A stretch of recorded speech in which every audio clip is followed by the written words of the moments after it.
Yeah, para to sa mga OG rider. Yung una sa laban, pero ngayon parang di nakilala.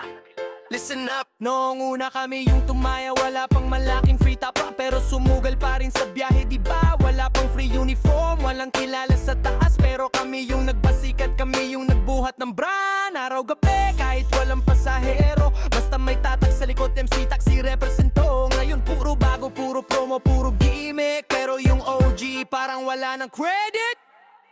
Nakakalimutang rider, kami yung una sa laban, loyal kahit walang ganansya o pangalan. Ngayon puro bago, kami parang di nakilala. Tandaan nyo, kami ang haligi ng kalsada. Unang rider, kami yung una sa laban, loyal kahit walang ganansya o pangalan. Ngayon puro bago, kami parang di nakilala. Tandaan nyo, kami ang haligi ng kalsada. Nakikita ko, panay hiring, panay papoging, pero yung OG rider parang wala sa story. Yung mga bago, oo, ang daming benepisyo, pero kadalsan pag nakuha na biglang ghost mojo. Di naman inggit, respeto lang sana, bigyan din ng halaga yung nagtyaga talaga. Di kami humihingi ng sobra, reward lang sana. Kahit simpleng appreciation, sapat na sa amin yan, brad. Nakalimutang rider, kami yung una sa laban, loyal kahit walang ganansya o pangalan. Ngayon puro bago, kami parang di nakilala. Tandaan nyo, kami ang haligi ng kalsada. Bilang rider, kami yung una sa laban, loyal kahit walang ganansya o pangalan. Ngayon puro bago, kami parang di nakilala.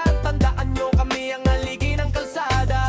Hindi kami humihingi ng limpak-limpak, ang gusto lang namin respeto at pagtanaw sa hirap. Kasi nung wala pang gustong sumali, kami yung nagtiwala, kami yung unang tumaya sa pangarap nyo, pare. Ayun, iba na ang panahon, mas pinapansin ang bago kaysa sa pundasyon. Pero kahit ganon, di kami aalis, kasi mahal namin to, trabaho namin to, kahit bitin. Kaya sa lahat ng OG rider dyan, taas noo kahit di pinapansin ang brand.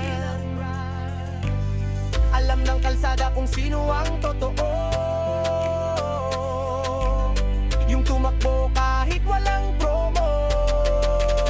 Kami yung mga unang rider, mga haligi ng MC taxi, na kahit di na kami pansin, kami pa rin ang dahilan kung bakit buhay ang system.